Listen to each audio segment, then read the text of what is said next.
അല്ലേ അനക്ക് ഞാനൊരു വിദ്യ പറഞ്ഞുതരാം. അതുപോലെ ഈ അങ്ങോട്ട് അനുസരിച്ച എന്റെ കാര്യം മുഴുക്ക നടക്കും.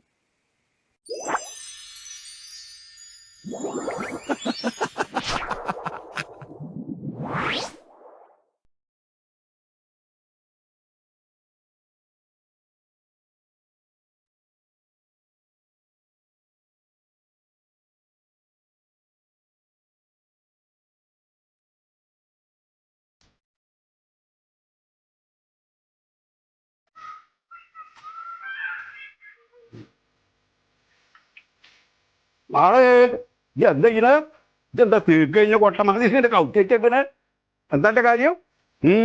എന്ത് പറ്റിയത്?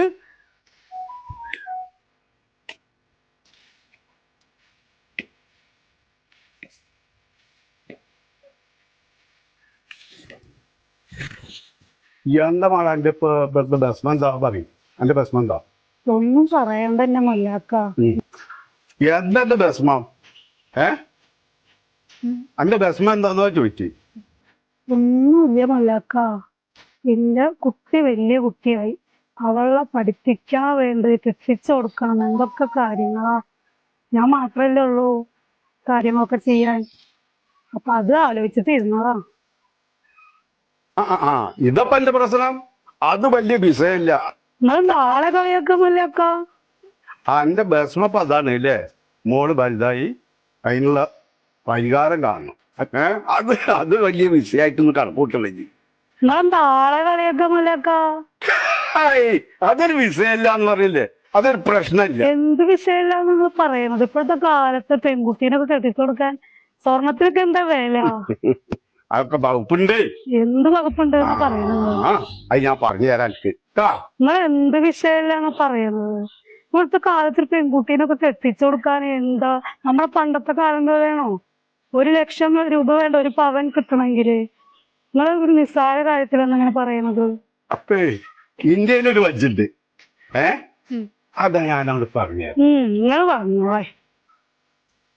അതൊക്കെ ഞാൻ ഒരു വഴി അങ്ങോട്ട് പറഞ്ഞു തരും. അതുപോലെ അങ്ങോട്ട് ചെയ്താൽ മതി.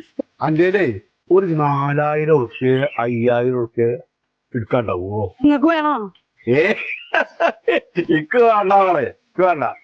അതിനൊരു വഴി ഞാൻ പറഞ്ഞു തരാം. അതെ, ഈ പൈസ കൊണ്ട് അന്റെ കാര്യം അങ്ങോട്ട് നടത്തും ഞാൻ. ഈ പൈസ കൊണ്ടാ പോയവല്ല തലക്ക് പ്രാന്ത് പിടിച്ചിരിക്കുമ്പോഴാ. അല്ലേ അനക്ക് ഞാനൊരു വിദ്യ പറഞ്ഞു തരാം. അതുപോലെ ഈ അങ്ങോട്ട് അനുസരിച്ച എന്റെ കാര്യം മുഴുക്ക നടക്കും. വിദ്യ നടന്ന തന്നെ. അതെ, ഒരു മൊബൈൽ ഫോണാണ് മേടിച്ചു കൊടുക്കുക. എന്ത് ഒരു മൊബൈൽ ഫോണ് അവർക്കാണ് മേടിച്ചു കൊടുക്കുക. എന്നിട്ട് ഒരു 1 2 3 മാസത്തിന്റെ ഉള്ളില് അവളാളെ അവളങ്ങോട്ട് കണ്ടുപിടിച്ചില്ലെങ്കിൽ എന്റെ പേരുണ്ടല്ലോ, എന്റെ പേര് അന്റെ പട്ടിക്കാണ്ട് ഇട്ട് കൊടുത്തോളി. എന്താ ആ ഒരു 10 പൈസയുടെ ചെലവില്ല. ഒരു കാറും വേണ്ട, ഒരു സ്വർണവും വേണ്ട, പണ്ടവും വേണ്ട, ഒന്നും വേണ്ട. കാര്യമൊക്കെ അങ്ങോട്ട് ഭംഗിയായിട്ട് കഴിഞ്ഞോളൂ.